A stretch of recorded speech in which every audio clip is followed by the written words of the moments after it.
Ada pertanyaan mendasar di banyak pikiran masyarakat, yaitu apakah kebijakan luar negeri kita saat ini sudah yang terbaik untuk bangsa dan negara? Apakah miring ke satu penjuru ke Tiongkok melanggar kebijakan bebas aktif dalam politik luar negeri? Apakah meledaknya COVID saat ini masuk kategori gelombang kedua? Seluruh Jawa Bali merah catatan penyebaran COVID-nya.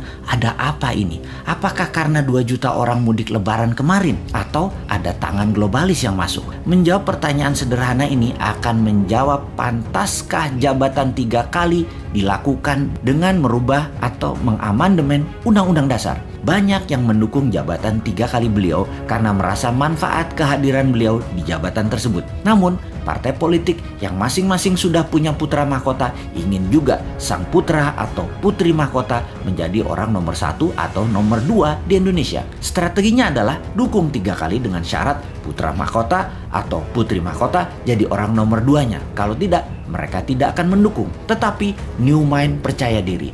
Walau diubah di amandemen Undang-Undang Dasar tersebut, jadi boleh jabatan presiden 3 kali dan incumbent melaju mencalonkan untuk ketiga kalinya, maka ini menjadi perjuangan menarik antara old mind incumbent versus new mind. Perjuangan melawan yang terbaik adalah kompetisi yang paling menantang. Rasanya kalau ini terjadi, boleh 3 kali pasangan Pak Jokowi Prabowo atau Jokowi Puan adalah posisi incumbent.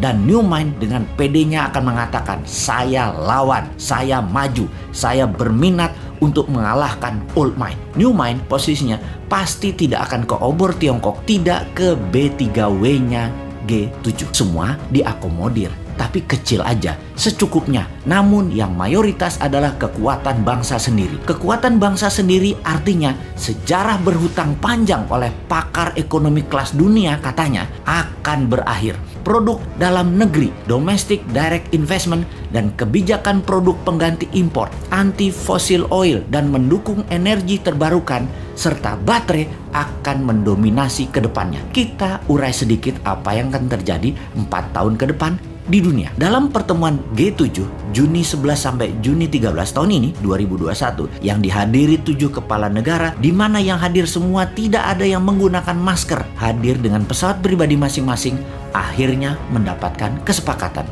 Kesepakatannya menarik dan media Indonesia untuk hal ini tidak digembar-gemborkan karena memang anti atau beda dengan kebijakan pemerintah saat ini yang miring jelas ke satu sisi, di mana di banyak negara ASEAN tidak terlalu miring ke satu sisi, tetapi tetap main 2 sisi, tetap main 2 kaki. Blok Barat dan Blok Tiongkok diakomodir.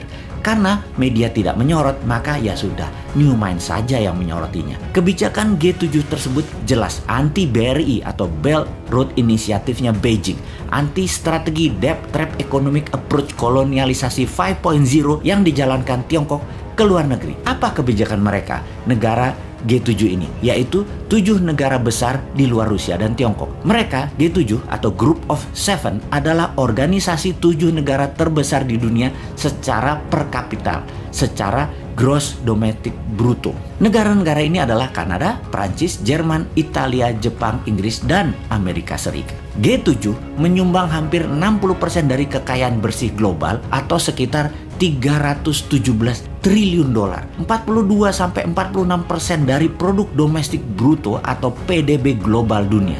Sebagian besar anggota adalah kekuatan besar dalam urusan global dan memelihara hubungan ekonomi, militer, dan diplomatik secara erat dan saling ikat. Pertemuan di kota kecil Cornwall, Inggris ini melahirkan B3W yang artinya Build Back Better World, yaitu dengan menganggarkan dana sebesar 43 triliun dolar atau 10 kali dari anggaran obor Tiongkok yang nilainya 4,7 triliun dolar yang hanya untuk membiayai produk negara mereka sendiri yang produk akhirnya dipasangkan di negara koloninya. Yang menarik adalah B3W akan membangun negara kedua dan membangun negara ketiga dunia yang pro demokrasi murni. Ini syarat yang berat sekali bagi negara yang mau membangun negaranya bergabung dengan B3W ini. Mudah-mudahan Indonesia termasuk kategori negara demokrasi murni ya.